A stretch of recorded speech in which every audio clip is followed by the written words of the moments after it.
The answer to any problems pre-exist. We need to ask the right question to reveal the answer. Sincerely, I welcome you all to this program, Vivid View.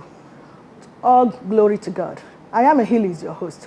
Vivid View, say and do it. Moving forward, the topic for today's discussion is tackling the rise of insecurity in Nigeria.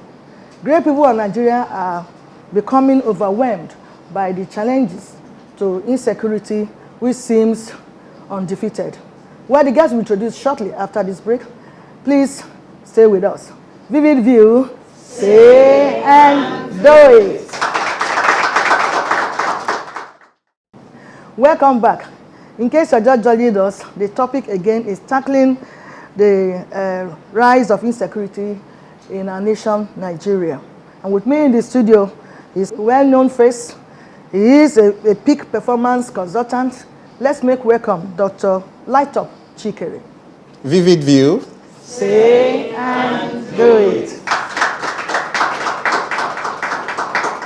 Before discussion proper, please follow us on social media handles are displayed on the screen. Doctor, you're welcome again. Thank you very much.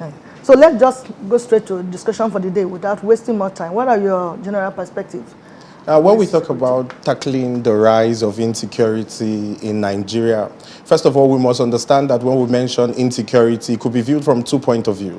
First of all, we could view it from a psychological point of view, and we could also view it from a political point of view. When people are insecure, it has psychological implication, and when people are insecure politically, it also has political implication in society. However, we can say that insecurity is the life wire of any nation. The sovereignty of every nation is determined by the security of the nation. Any nation that is not secure is not sovereign. So I think that as we look at this topic today, and as we consider the tackling of insecurity, the rise of insecurity in Nigeria, is something that we should be doing here and all over the world. Now, having said this, I go to the next one. What are the major factors that precipitate the rise of insecurity in Nigeria? There are so many things that precipitate the rise of insecurity in Nigeria. A lot of people would say corruption. A lot of people would say poverty. A lot of people would say politics. A lot of people would say ethnicity. I would like to say something different. I would like to say that one of the things that precipitates the rise of insecurity in Nigeria is actually the lack of value. The lack of value for human life. The lack of value for development, the lack of value for activities, the lack of value for jobs. I mean, take for instance, gone are the days where there used to be value in labor.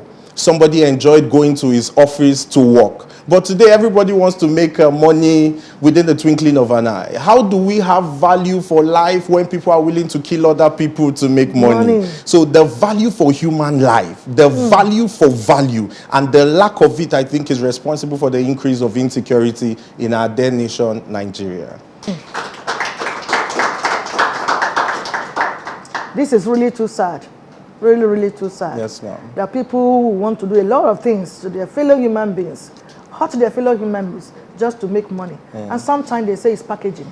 They want to hit it, they want to, package yourself and all those stuff. So please, this is what we are discussing here. We really need to look at it critically. Is it really worth doing to kill your fellow human being to make money? Is it really worth doing to sabotage? Is it really worth doing to do all these things we're just mentioning just to make money? We meet money here, we die also and leave the money. Think about that. All right, that takes us to another question. What are the strategies that are to be explored in tackling insecurity? If we want to tackle insecurity in our nation, Nigeria, I think one of the things we need as a nation is a scapegoat.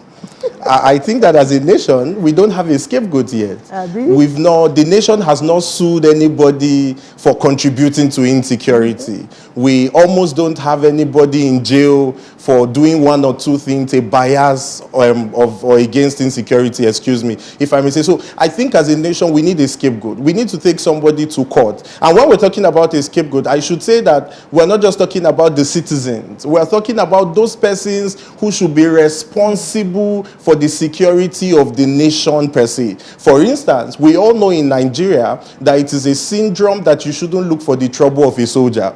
Even the government knows that.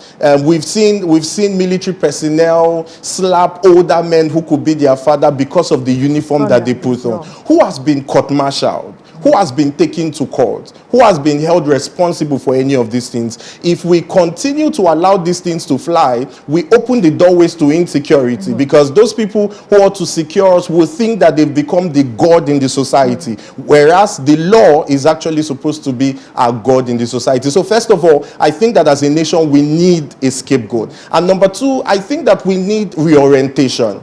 I think there are a lot of teachings that needs to be done.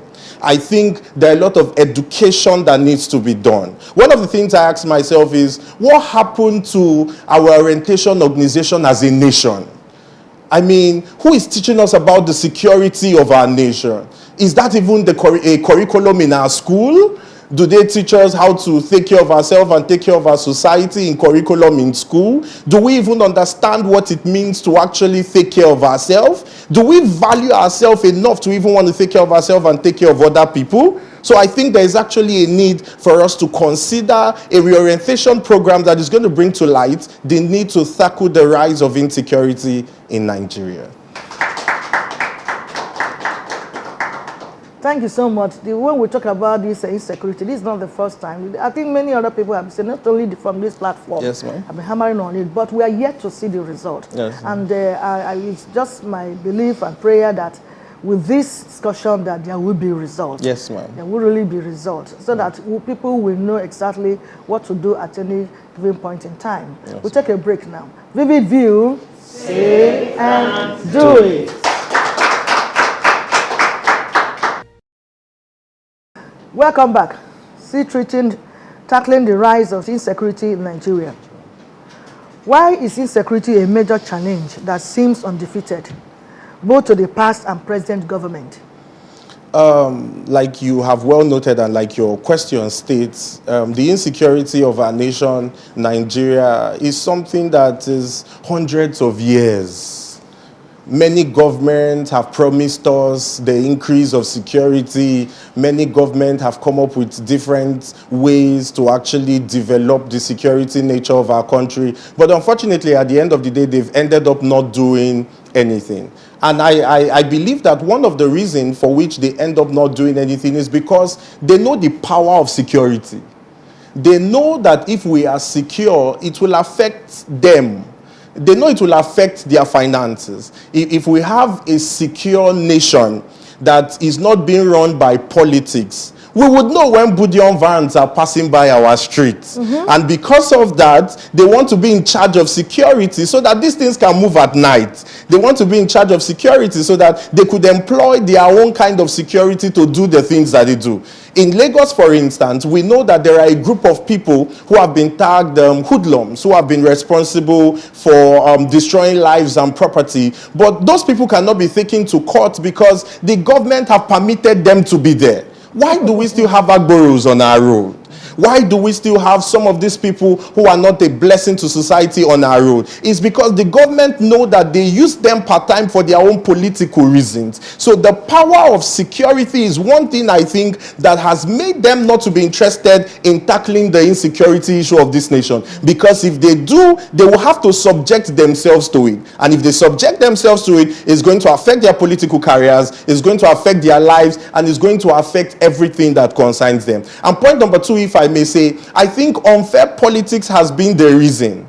Our politicians have been so concerned about themselves than they've been concerned about our nation. It's no story any longer that the moment you become a politician in this country, you are made. Your family is made. You begin to look for how to put your brothers, your sisters, your uncles, your aunties, if possible, put your people who are dead even in politics, so that they could actually receive some sense of remuneration for themselves that they expect to take care of for themselves. But if we build a society on the value for life, if we build a society on the value for our individual contribution, I think each and every one of us will be secure. And our government are more selfish than they are concerned about the development of this nation. But we are asking that with a program like this, they would see the reason to begin to take heed to these things that we are saying. Because the insecurity issues in Nigeria is no longer an issue of the citizens. It's now becoming the issue of the politicians themselves. Many of them are beginning to leave the countries. Judges have been adopted. Politicians have been killed. Presidents have been arrested. Parents of some of these people have been assassinated. So I think all of these things buttress the fact that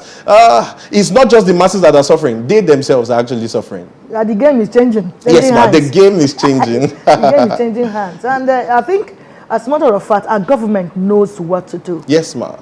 To arrest this insecurity, they know what to do.